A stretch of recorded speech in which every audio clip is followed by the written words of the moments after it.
ಶ್ರೀಗುರುಭ್ಯೋ ನಮಃ. ಹರಿ ಓಂ. ಗುರುಬ್ರಹ್ಮ ಗುರುರ್ವಿಷ್ಣುಃ ಗುರುರ್ದೇವೋ ಮಹೇಶ್ವರಃ. ಗುರುಃ ಸಾಕ್ಷಾತ್ ಪರಂ ಬ್ರಹ್ಮ ತಸ್ಮೈ ಶ್ರೀ ಗುರವೇ ನಮಃ. ಏಕ ಏವ ಪರಬ್ರಹ್ಮ ಪರಮಾತ್ಮಾ ದಿಗಂಬರಃ. ಸ್ವಯಮೇವ ಗುರುಃ ಸಾಕ್ಷಾತ್ ಸುಬ್ರಾಯಃ ಪಾತು ನಃ ಸದಾ. ಕಾರುಣ್ಯಮೂರ್ತಿಂ ಕಮನೀಯರೂಪಂ ದಿಗಂಬರಂ ಯೋಗಿಗಣೈಃ ಸುಪೂಜ್ಯಂ ಸುಭಕ್ತರಕ್ಷಾರ್ಥಕೃತಾವತಾರಂ ಸುಬ್ರಾಯರಾಜಂ ಶರಣಂ ಪ್ರಪದ್ಯೆ. ಶ್ರೀಪಾದರಾಜಂ ಶರಣಂ ಪ್ರಪದ್ಯೆ. ದತ್ತಾತ್ರೇಯೋ ಮಹಾಯೋಗಿ ಭಗವಾನ್ ಭೂತಭಾವನಃ. ಚತುರ್ಭುಜೋ ಮಹಾವಿಷ್ಣುಃ ಯೋಗಸಾಮ್ರಾಜ್ಯದೀಕ್ಷಿತಃ. ಕಾರುಣ್ಯಮೂರ್ತಿಂ ಕಮನೀಯರೂಪಂ ದಿಗಂಬರಂ ಯೋಗಿಗಣೈಃ ಸುಪೂಜ್ಯಂ ಸ್ವಭಕ್ತರಕ್ಷಾರ್ಥಕೃತಾವತಾರಂ ಸುಬ್ರಾಯರಾಜಂ ಶರಣಂ ಪ್ರಪದ್ಯೆ.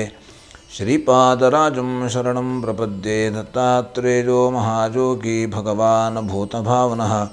ಚತುರ್ಭುಜೋ ಮಹಾವಿಷ್ಣುಃ ಯೋಗಸಾಮ್ರಾಜ್ಯದೀಕ್ಷಿತಃ.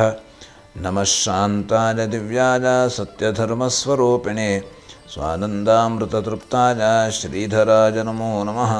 ಶ್ರೀಮದ್ಗಂಗಾಧರೇಂದ್ರ ಸರಸ್ವತಿ ಮಹಾಸ್ವಾಮಿಗಳವರ ಪಾದಪದ್ಮಗಳಲ್ಲಿ ಶಿರಸಾಷ್ಟಾಂಗವಾಗಿ ಭಕ್ತಿಪೂರ್ವಕವಾಗಿ ನಮಸ್ಕರಿಸುತ್ತಾ ಶ್ರೀ ಗುರುಭ್ಯೋ ನಮಃ.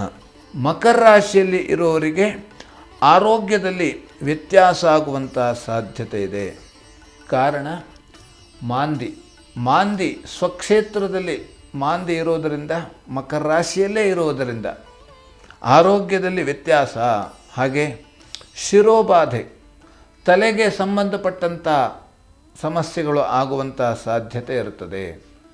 ತಲೆನೋವು ಅಥವಾ ಇನ್ನೇ ಬೇರೆ ಯಾವುದೇ ರೀತಿಯಾದಂಥ ಸಮಸ್ಯೆಗಳು, ಆ ರೀತಿ ಸಮಸ್ಯೆಗಳು ಬಂದಾಗ ನಾವು ಅದನ್ನು ಸರಿಯಾದ ಕ್ರಮದಲ್ಲಿ ಚಿಕಿತ್ಸೆಯನ್ನು ಪಡೆಯತಕ್ಕಂಥದ್ದು. ಅಥವಾ ಇನ್ನು ತಲೆಗೆ ಸಂಬಂಧಪಟ್ಟಂತಂದರೆ ನಮ್ಮ ಮಾನಸಿಕವಾಗಿಯೂ ಸಮಸ್ಯೆ ಆಗುವಂಥ ಸಾಧ್ಯತೆ ಇರುತ್ತದೆ. ಮನಸ್ಸು ಏನೂ ಆಲೋಚನೆ ಮಾಡಲಿಕ್ಕೆ ಆಗೋದಿಲ್ಲ ಅಥವಾ ಮನಸ್ಸು ಹತೋಟಿಯಲ್ಲಿ ಇರೋದಿಲ್ಲ.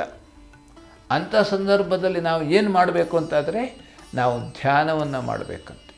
ಧ್ಯಾನ ಮತ್ತು ಪ್ರಾಣಾಯಾಮವನ್ನು ಮಾಡತಕ್ಕಂಥದ್ದು ಬಹಳ ಮುಖ್ಯ.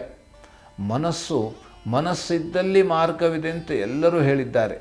ನಮ್ಮ ಮನಸ್ಸು ಸರಿಯಾಗಿ ಇದ್ದಾಗ ನಮಗೆ ಆ ದಾರಿ ಹೇಳತಕ್ಕಂಥದ್ದು ಕಾಣ್ತದೆ. ಮನಸ್ಸೇ ಸರಿ ಇಲ್ಲ ಹೇಳಾದರೆ ದಾರಿ ಕಾಣೋದಿಲ್ಲ. ಯಾವ ರೀತಿ ನಾವು ಈ ಕಾರ್ನಲ್ಲಿ ಹೋಗುವಾಗ ಮಳೆ ಬಂದಾಗ ಯಾವ ರೀತಿ ಆ ಮೊಬ್ಬು ಕಟ್ಟಿಬಿಡ್ತದೆಯೋ, ಅದು ಯಾವ ರೀತಿ ಆ ವೈಫರ್ ಮುಖಾಂತರವಾಗಿ ಆ ಎಲ್ಲ ಮೊಬ್ಬನ್ನು ಒರೆಸಿದಾಗ ಯಾವ ರೀತಿ ನಮಗೆ ದಾರಿ ಕಾಣುತ್ತದೆಯೋ, ಹಾಗೆ ನಮ್ಮ ಮನಸ್ಸು ಅದು ಎಲ್ಲ ತಿಳಿಯಾಗಿ ಇದ್ದಾಗ, ಮನಸ್ಸು ಸರಿಯಾಗಿ ಇದ್ದಾಗ, ಮನಸ್ಸು ಚಾಂಚಲ್ಯದಿಂದ ಇಲ್ಲದೆ ಹೋದಾಗ ನಮಗೆ ಆ ದಾರಿ ಹೇಳತಕ್ಕಂಥದ್ದು ಕಾಣಲಿಕ್ಕೆ ಸುಲಭವಾಗ್ತದೆ, ದಾರಿ ಹೇಳತಕ್ಕಂಥದ್ದು ಇರ್ತದೆ. ಹಾಗೆ ಇನ್ನು ದೂರ ಪ್ರಯಾಣ ಮಾಡುವಂಥ ಸಾಧ್ಯತೆಗಳು ಇದ್ದಾವೆ. ಬೇರೆ ಬೇರೆ ತೀರ್ಥಯಾತ್ರೆಗಳಿಗೂ ಕೂಡ ಹೋಗುವಂಥದ್ದು, ಅಥವಾ ನಮ್ಮ ಸ್ವಂತ ಯಾವುದೇ ಒಂದು ಕೆಲಸಕ್ಕೂ ಕೂಡ ದೂರ ಪ್ರಯಾಣ ಮಾಡುವಂಥ ಸಾಧ್ಯತೆಗಳು ಇರತಕ್ಕಂಥದ್ದು.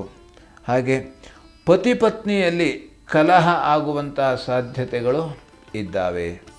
ಪತಿ ಪತ್ನಿಯಲ್ಲಿ ಕಲಹ ಆದಾಗ ನಾವು ಆದಷ್ಟು ಅದನ್ನು ಇನ್ನೊಬ್ಬರಿಗೆ ಗುಟ್ಟನ್ನು ಬಿಟ್ಟುಕೊಡಬಾರದಂತೆ. ಆ ಗುಟ್ಟನ್ನು, ನಮ್ಮ ಮನೆಯ ಗುಟ್ಟನ್ನು ನಾವು ಇನ್ನೊಬ್ಬರಿಗೆ ಹೇಳಿದರೆ ಅದರಿಂದ ಅವರಿಗೆ ಲಾಭ ಆಗ್ತದೆಯೋ ನಷ್ಟ ಆಗ್ತದೆಯೋ ಗೊತ್ತಿಲ್ಲ. ಮತ್ತು ನಮಗೆ ಅವರು ಹುಳಿಯನ್ನು ಹಿಂಡಲಿಕ್ಕೆ ಅವರು ಪ್ರಾರಂಭ ಮಾಡ್ತಾರೆ. ಹಾಗಾಗಿ ನಮ್ಮ ಮನೆಯ ಗುಟ್ಟು ನಮ್ಮಲ್ಲೇ ಇರಬೇಕಂತೆ, ಇನ್ನೊಬ್ಬರಿಗೆ ಅದು ಗೊತ್ತಾಗಬಾರದು. ಹಾಗಾಗಿ ಯಾಕೆಂದರೆ ಈ ಮನುಷ್ಯನ ಸ್ವಭಾವವೇ ಆಗಿದೆ. ಯಾರಿಗಾದರೂ ಕೂಡ ಒಳ್ಳೆಯದಾಗ್ತದೆ ಅಂತಾದರೆ ಮನುಷ್ಯ ಅಸೂಯೆ ಪಡ್ತಾನೆ. ಯಾರಿಗಾದರೂ ಕೂಡ ಕೆಟ್ಟದ್ದಾಗ್ತದೆ ಅಂತಂದರೆ ಮನುಷ್ಯ ಸಂತೋಷ ಪಡುತ್ತಾನೆ.